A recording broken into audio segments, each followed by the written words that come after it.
Well, good morning and welcome to the WorldSkills Premier Experience. My name is Tony McGurk and I'm a non-executive director of the WorldSkills board for the 2011 event. My background is not in a skills sector. I responded to an advertisement in the newspaper for non-executive board members for WorldSkills because for the event, the board was keen to bring in perhaps some different views about running a large event. My experience is in running large incidents and operationally. I'm a chief fire officer by profession, so managing major events is sort of our bread and butter. So we brought a different sort of experiences to the board, and hopefully that combination of different skills and different experiences has made for a better WorldSkills 2011, and hopefully you're having a great time here in London.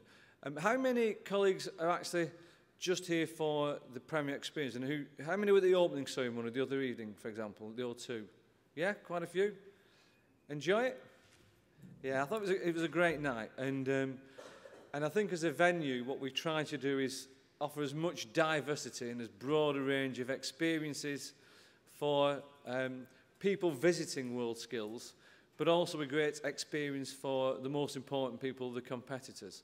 So thank you for supporting the whole event. This morning's session is really picking up that idea of partnership. We've got two presenters, I think it might say three in the programme. We've got two presenters this morning. We've got Anthony Rees and Barry Lyle, is that the right pronunciation, Barry? From Carmarthenshire. And they're going to talk about I think a really interesting and innovative partnership that they've been working on for quite some time now in Carmarthenshire. I think 23 years in total, something like that. And the idea of this session is really just to give a different approach to perhaps how the construction sector can work together in partnership. They're both going to make a presentation, then there's a time for some interaction, and I think we've got a couple of digital video experiences of people who are involved in the partnership. So thank you very much for your attendance. I think I'm going to introduce Barry's going to speak first. Over to you, Barry. Thank you.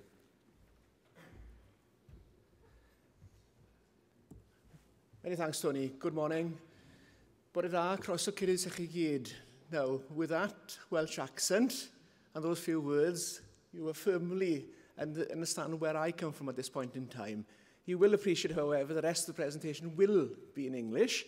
And as I say, I'm joined by Anthony Rees, and we are two of four important partners in this particular project. A project over the last 4 years, which is all about best practice in promoting skills, developing skills, and delivering skills in the construction industry. And on that basis, we're talking of practical hand skills. And the innovation is not technological in any way. We're talking about innovation in the way that we manage the operation of skills delivery. And in fact, I was so pleased on arrival this morning when I saw this banner, because there is a key phrase here in terms of partnerships and collaboration, which to me emphasizes what this project is all about. It's partnering for organizations, for partners, which previously and commonly wouldn't work in such a collaborative manner in order to raise the skill levels of young people in the construction industry. And just as a quick bit of background, because in addition to increasing skill levels, this actually occurred probably in our lifetime in terms of the worst economic downturns ever experienced. And I just feel that if this can be successful during one of these most dramatic declines in the economy, it can work anywhere. Just to give a bit of a feel in terms of the UK and the four home nations, and on the right-hand side there, we're based in Wales, and within Wales, in the small county of Carmarthenshire. The county itself is the largest county in Wales. It is primarily rural. I suppose, like New Zealand, we have more sheep than people. But on that basis, we have in the south east of the sector, it's very industrialised, with three main urban towns. just background, give a feel for the area and the economy at the time. A population of only 180,000 out of a nation of 3 million people. The age profile there, and I'll come back to this at a later stage, it is a nation with its own language. And you can see there that increasingly there is a resurgence in the Welsh language.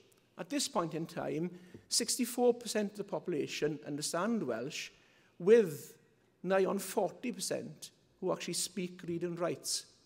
But the interesting factor for us, particularly in the education sector, is the increasing volume and the requirement to deliver through two languages of both English and Welsh.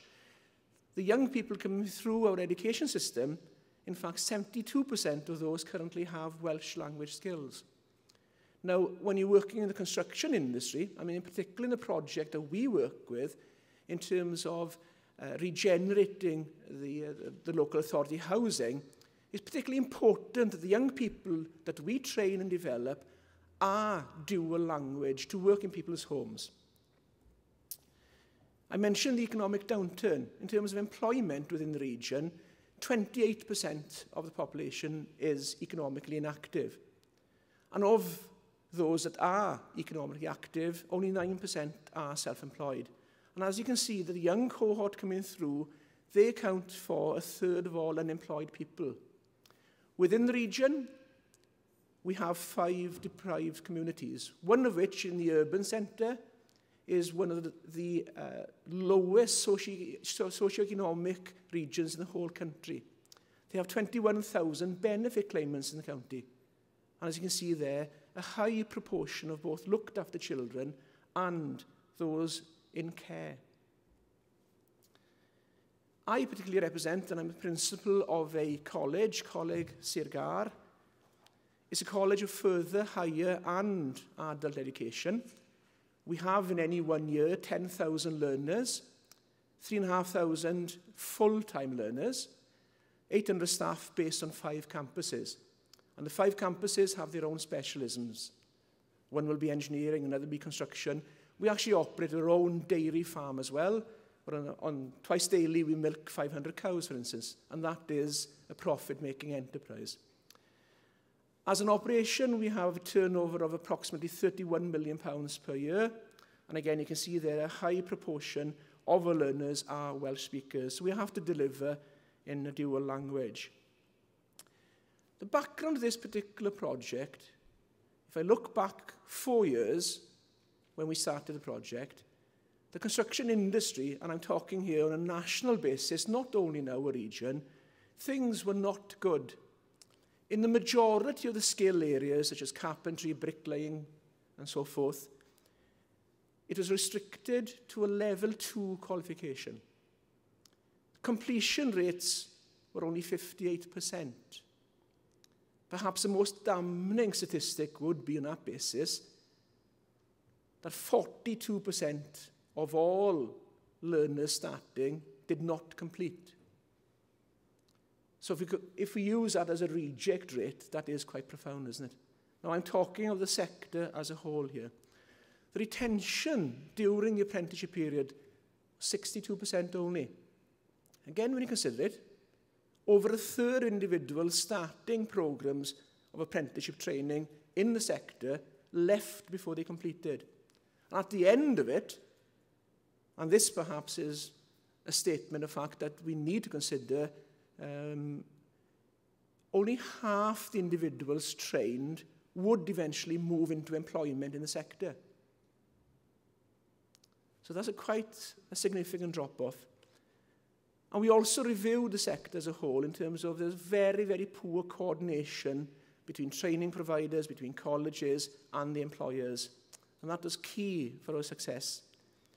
Now, what had happened over a significant period of time, that this background in terms of the sector as a whole contributed to the sector not attracting what I would say is the right calibre, and particularly not a high calibre entry.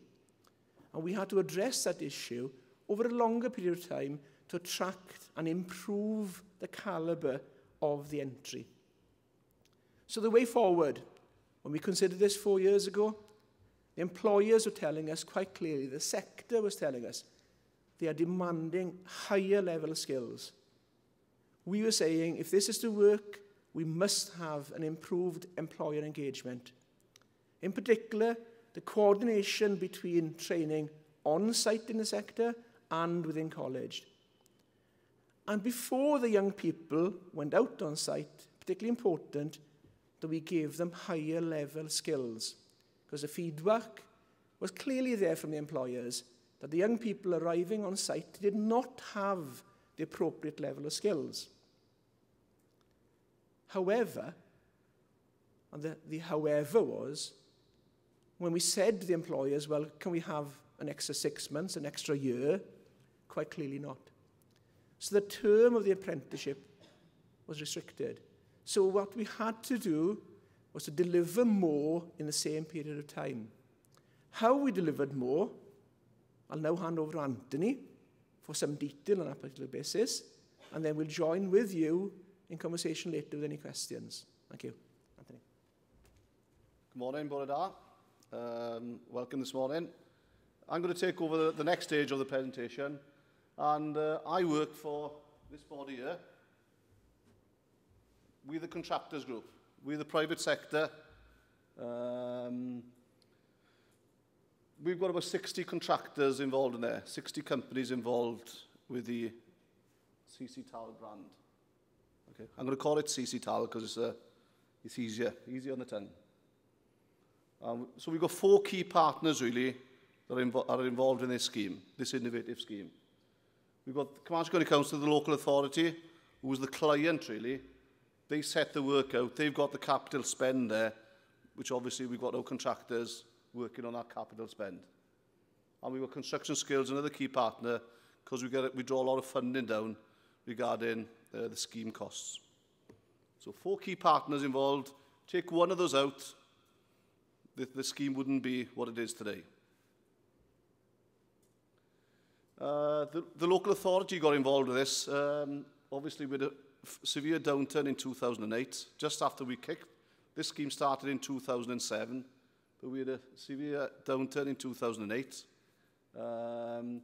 We realised that with the local authority in our region, our local authority have kept the housing stock. So the local authority got 10,000 housing stock still there, which needed to be renovated. We had an ambitious 21st century schools project, where in our region, over the last 4 years, we've had 10 new schools being built with our contractors group. So considerable work really there for our youngsters potentially to work in. And obviously it was important with the local authority that social clauses were met with contractors. Because with our contractors, they say they're going to employ youth and youngsters to give opportunities, but they don't always do it. So that's where really by working together, we made sure that if the contractors winning the work, that those social clauses were met. And that's where that's where really the partnership has developed. And that's been a very important part of this, of the scheme really, where contractors have had to give youngsters opportunities if they were winning work. My organisation, which I represent, has been in existence for about 22 years. In the beginning, it was 6 or 7 contractors met for a drink and a chat to see, if there were any training opportunities there that they could tap into to improve the companies. But in 2001, we became independent, where we could draw funds down from Construction Skills. So we became more of a formal group, where in 2001 we became from 6 to 23 companies, 25 companies. And in 2007 we became a limited organisation. All the contractors got together, we formed a limited company. We became a limited company because we wanted to change the way apprenticeships were being delivered in college and on site with the contractors. Because it was such a dropout rate, the contractor said, look, we will employ these as a group, as a consortium, as a company. we will employ these apprentices. So instead of going into one company, we could transfer them to work for 4 or 5 different companies. So instead of working for one company at base, we took ownership, we employed them, and then we had the authority, then we managed the scheme where we could turn them around. We could put them on a project for 6 weeks. We could then take them out and put them on another project. So really, the limited position, that's what changed really the ethos of our group. It was a big change to go from an independent group to a limited status, but it was well worth it with the outputs of the scheme, as you will see. Construction skills were important because they were the funding body really for the scheme, where we could draw funds down from the Assembly through construction skills, which helped pay for a lot of the scheme. Okay, so key partner. So it's an innovative project, something different. Don't forget, some of our contractors are very good in training.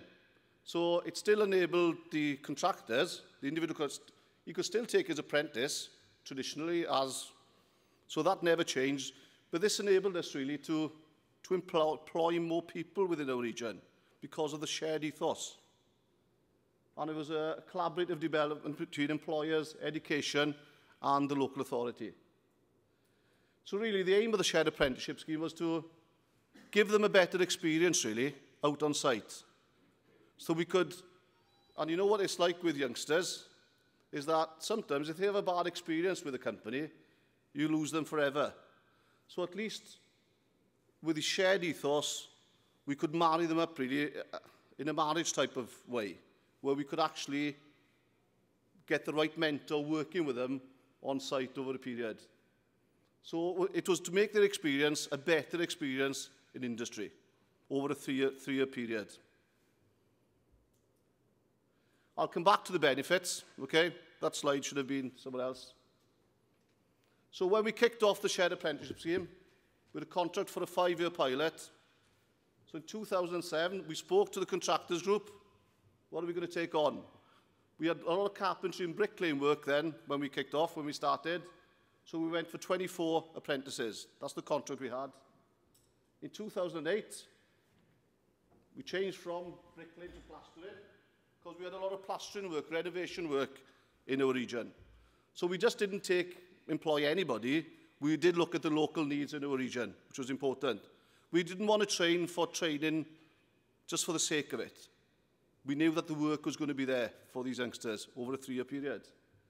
And in 2009, we were asked to maybe develop a bit more into electrical and plumbing because the work was there on our housing stock on the 21st Century Schools projects. So we knew what work was coming on and what was in the pipeline before we picked really what we were going to take.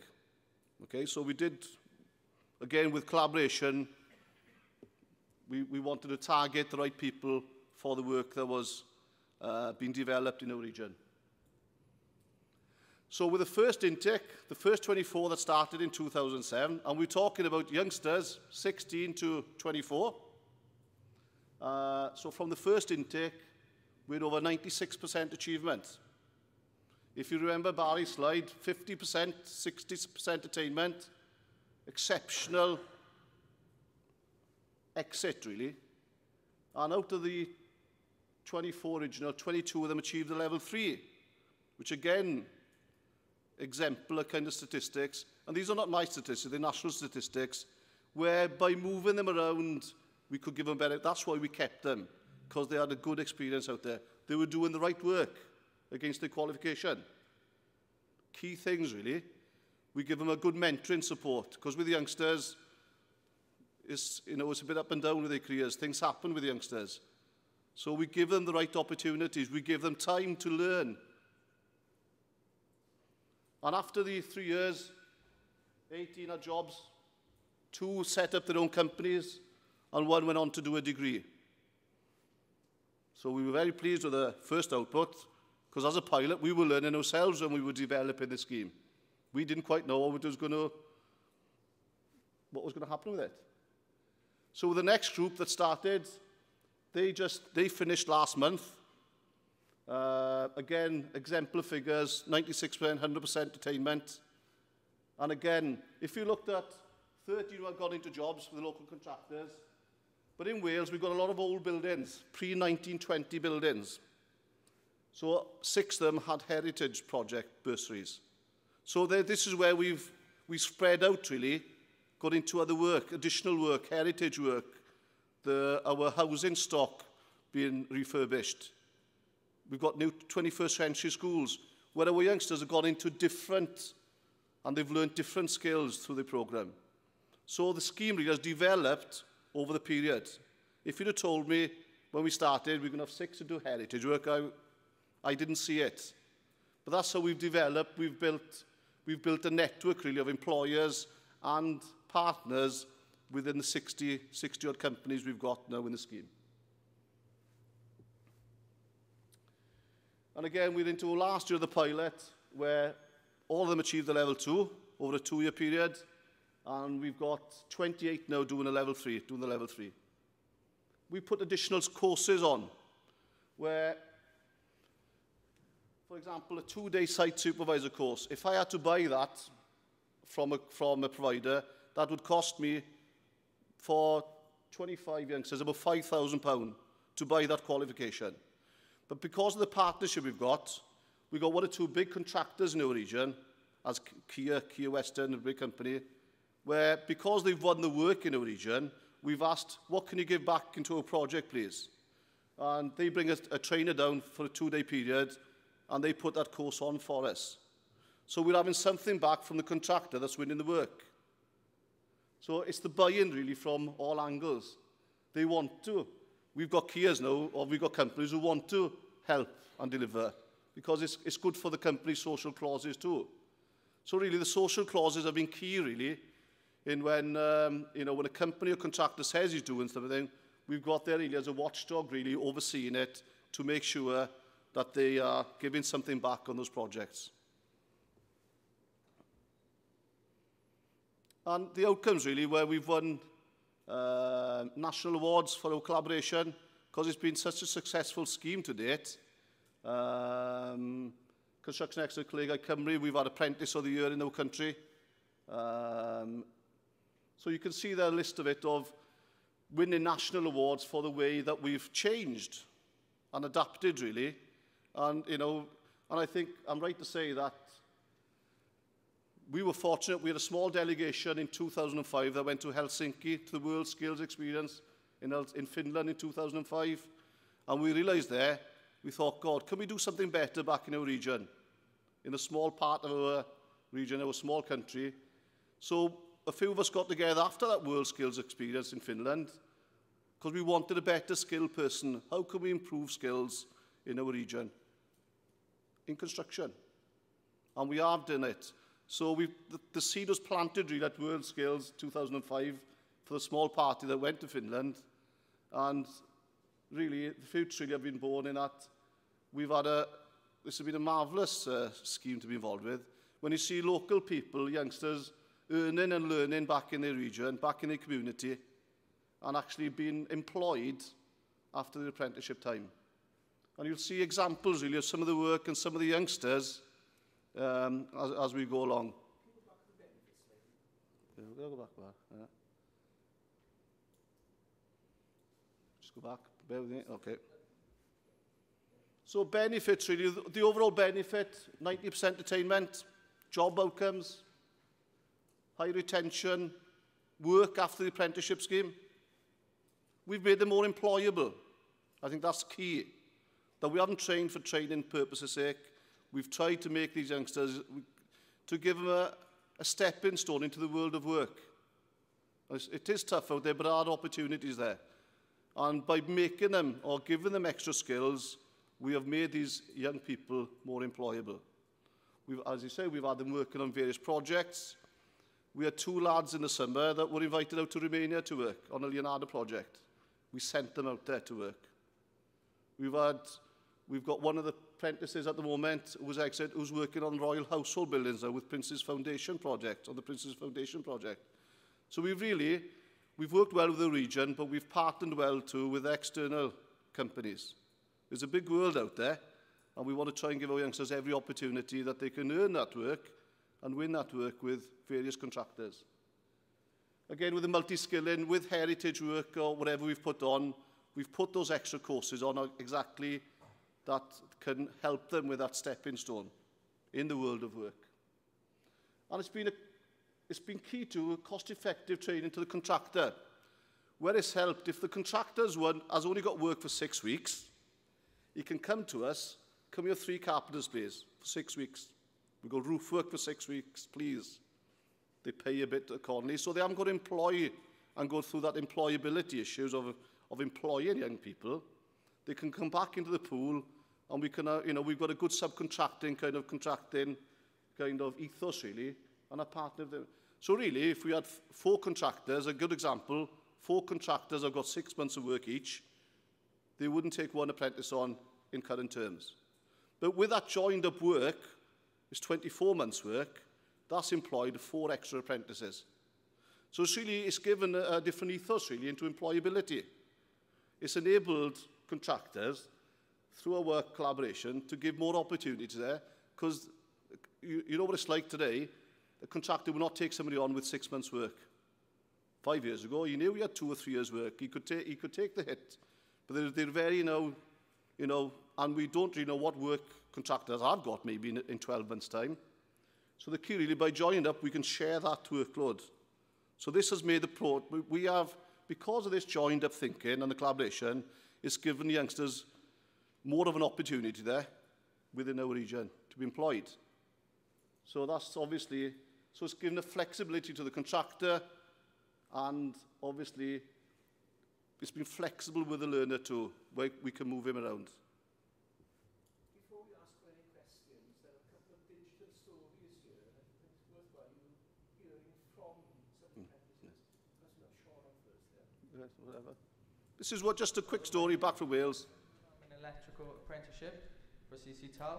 I'm enjoying the course very well. I've gone to a variable different sites and different companies to do different aspects of the job, and domestic and industrial, and learned loads of different stuff that I didn't even know you could do.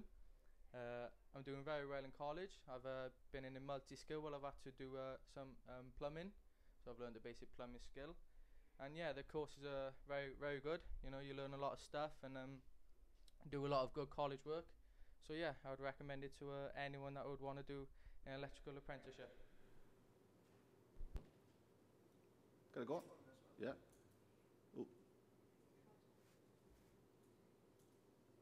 We do take females on. Hello, I'm Shauna. I'm a 3rd-year plumbing apprentice. I work for CCTAL, which is a really good company because they give you the opportunity to go out in different environments with loads of different companies, because you get the opportunity then to do industrial work, domestic work, which maybe if you were with one company, you wouldn't get such a broad experience and work in so many different environments.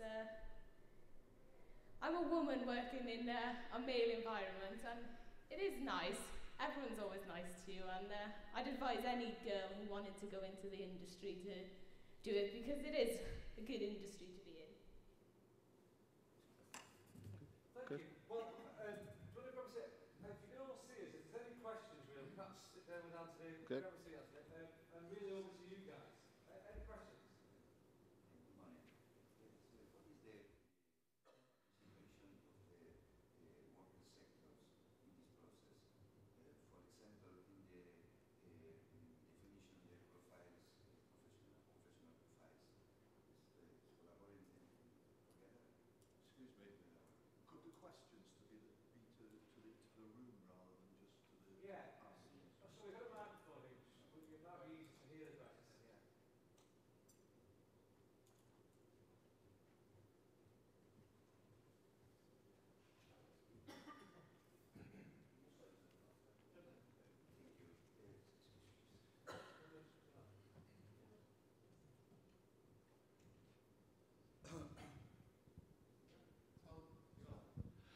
Thank you. Good morning. Excuse me for me poor English.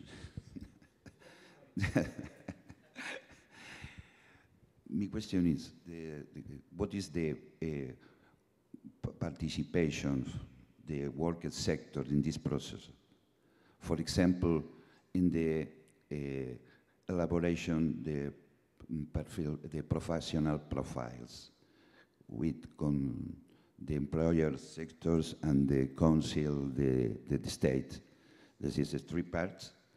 The profile for skills is the 3 parts, or only the employers and the state. If I also correct, I think it's the partners, I thought it was 4 partners. There are 4 partners, yes. One, in order on that basis. It's 4 parts.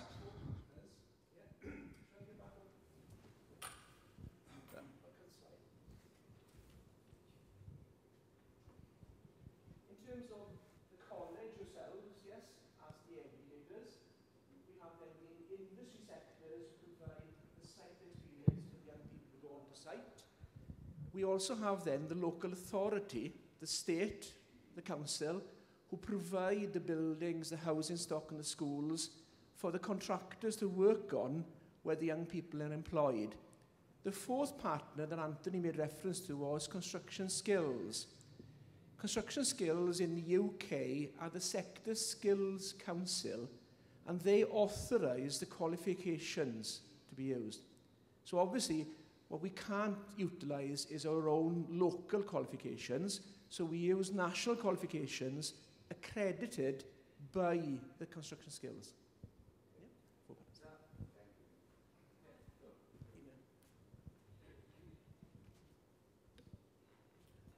I have 2 questions, and I just want to ask how.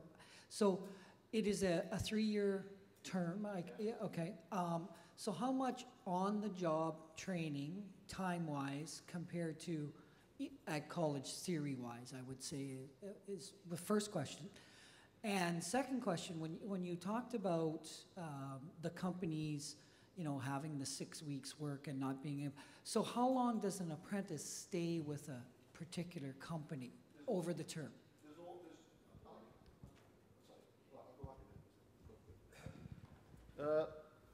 First question. Barry, do you want to answer the first question?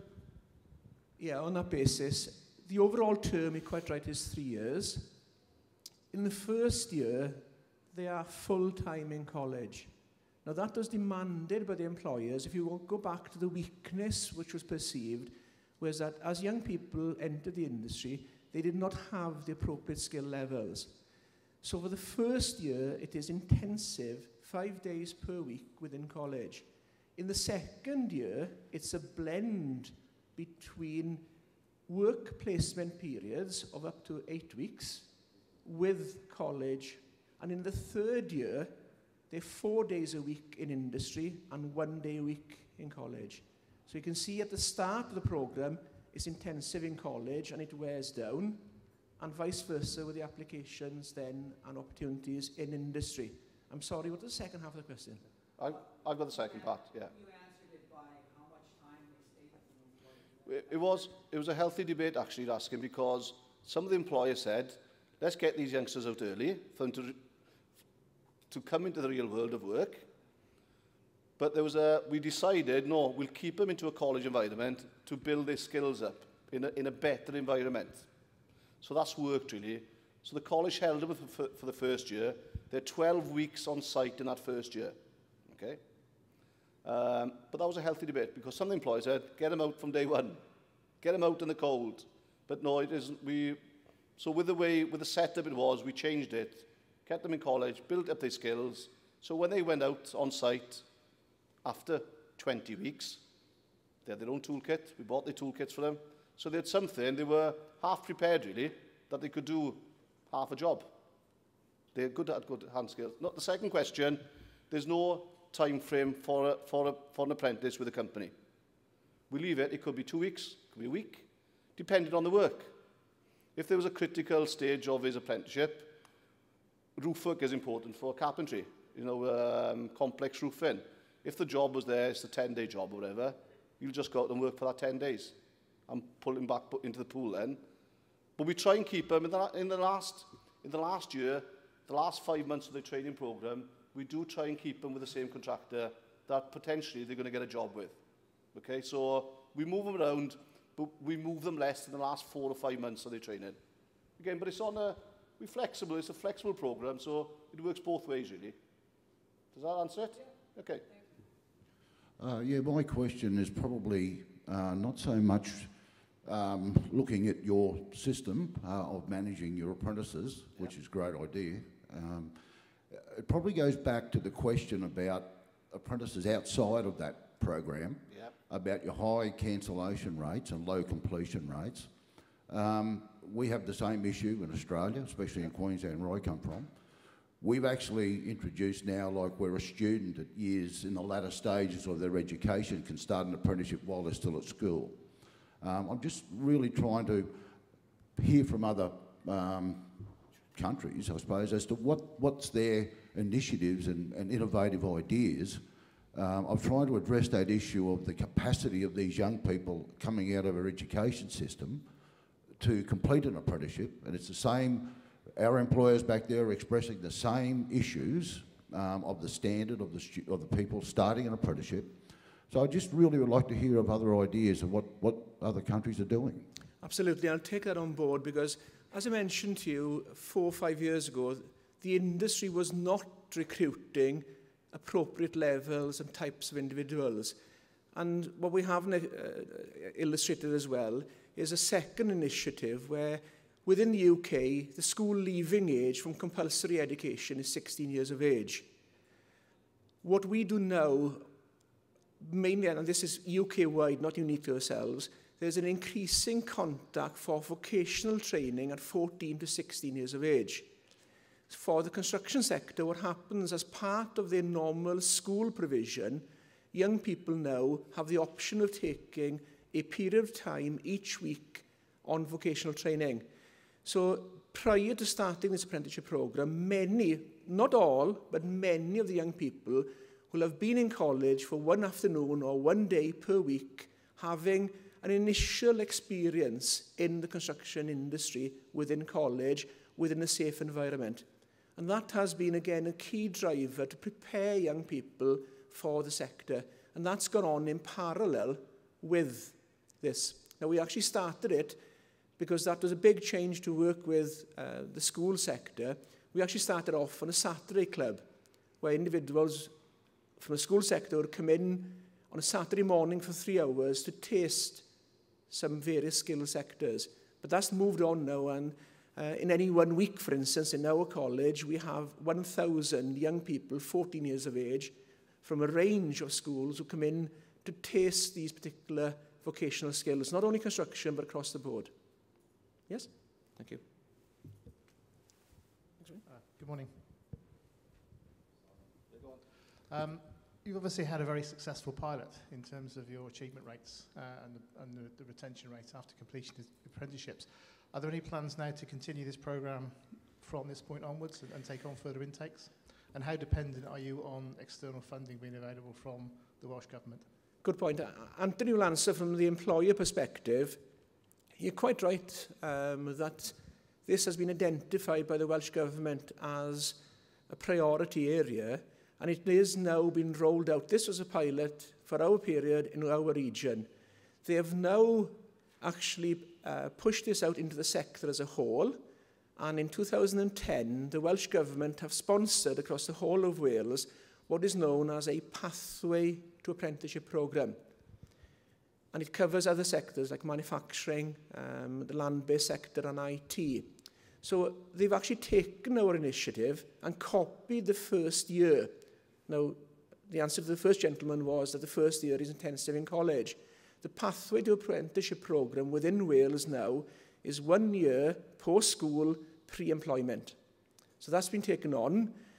The funding will not continue on the same basis as we have had, and it's up to us now between the pathway to apprenticeship, I think that's maybe telling us something, to actually look into the next stage. And conscious, therefore, of time. Absolutely. And conscious of time, the gentleman alongside you there. Can I just say there, we have taken out of the pilot We have taken 25 new apprentices on 3 weeks back. Nothing to do with the pilot scheme. The contractors are delighted with the programme because of the flexibility, and it's going to be partners, there are other partners who want to put money into this scheme, and especially the local authority, with these social clauses. What the government have said then is that if a contractor is building that school, £10 million school, a percentage of that will go into the pot to run future shared apprenticeship programmes. So that's what's happening.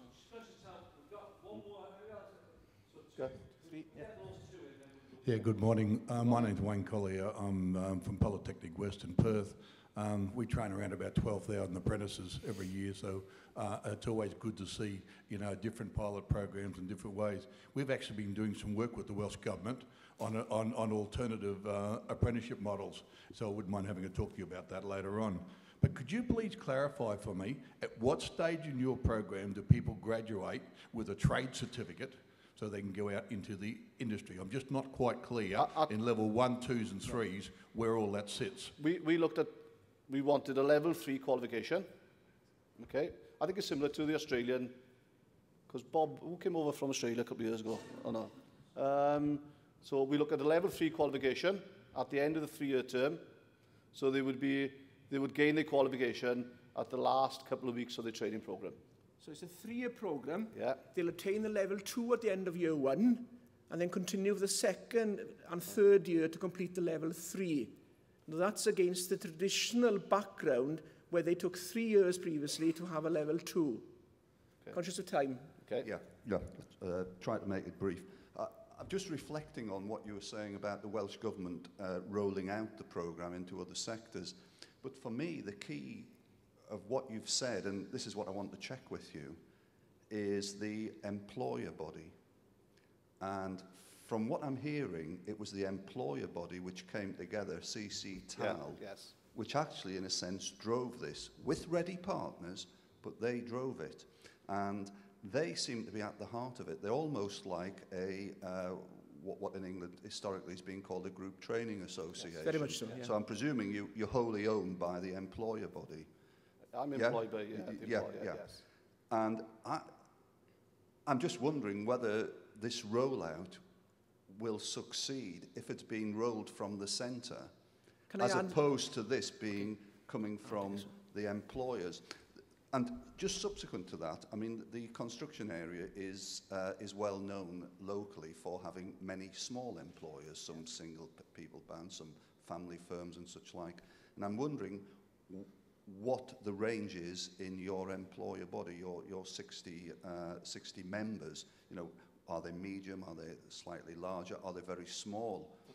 Because obviously bringing that sort of very small organisations together in this way is very, very difficult, and you've succeeded in doing that. Yeah, most of the companies are 5+. The biggest company we've got, Key Western, they're a big multinational, but most of the companies we've got we've got a local company employs 180 people, but most of them, I would say on average, if you average out between the 60 companies, I would say around 25, 30 employees. I would say that's the average for the 60 companies. To go back to the first part of your question, it will succeed, and why I can say that with confidence, it's been rolled out by the government beyond construction. It's currently as shared apprenticeship in manufacturing, for instance, and the emphasis, you're absolutely right, the success of this programme was down to the employer base and the coordination between the colleges. Between the college and the employer, sorry. What's happening now is that, and excuse me, I don't know in England, but the training providers within Wales are contracted by the Welsh Government, and the Welsh Government are now encouraging shared apprenticeships. And it's up to the training providers, and they can be college providers, they can be commercial providers, to actually work with small groups of like industries. So we are working currently with the manufacturing sector. So you've got somebody who's into machining, we'll partner up with somebody into fabrication and have a cross-fertilisation of skills. So it's been driven on the basis of this term, shared apprenticeship. Okay. I'm from Oslo, Norway, working with system-based career counseling 14, 16-year-olds and following them into vocational training. So I may show my ignorance, but I was just wondering, your year 1, 2, and 3, how early does a Welsh or English, British pupil decide whether he wants to become a bricklayer, a carpenter, specialize in plastering? You talked about multi-skills, because this is a discussion in Norway now. How early do we start specializing? The construction business in Norway, they say we do too much and too little of absolutely specializing. Yeah. On that basis, it's always been a topic of much debate, and perhaps in the past has influenced a decline in continuation, i.e. they've made the wrong decision. I mentioned earlier what we're now working with the school sector is that we are giving them experience at 14 to 16. That experience is not, however, a specific skill or trade. During the 2-year period, they will have a taste of all the different skills that they do: plastering, carpentry, painting and decorating. So they use the 2-year period as an opportunity to actually identify where they want to go. However, I have to admit that the decision-making time is at 16 years of age. Okay, a couple of observations, if I may, and then we can perhaps say a proper thank you. It is interesting, isn't it, where there are common issues that face all employers. And one of those common issues, and we heard it last night at those at the sponsors' dinner, is that all employees need good employees. And so, you know, that's the key, that the employers must be a fundamental part of this relationship. And the second issue, it seems to me, is attracting and retaining people. And I think what I've taken from this morning is the way the partnerships got upstream. You know, the idea of a Saturday morning club, trying to capture young people's imagination further upstream so that they start to see themselves as a career, as an opportunity in these sectors, because people think in pictures. And for me, it was great to see the young girl who, you know, if other young women see a young woman in construction, they will see themselves doing that job. If you've never seen a woman in a hard hat or with a high-vis vest or with a trowel or actually doing that job, you are never going to see women. You're never going to have a mental picture that that person could be you. So I think it's really important to me, the innovation about getting younger people, perhaps a more diverse group of people, interested at an earlier age. The next challenge is then to keep them interested. And again, it seems to me the diversity. Our young people are fed on a diet of immediate change. You know, you can go on the internet. There is so much variety in young people's lives. If the construction industry or any other apprenticeship doesn't give some variety, I think young people soon lose interest. You've got to get over that hill. You've got to get them past that first taste into really liking the whole idea. And then finally, I think there's a job. You know, at the end of it all, there has to be a career.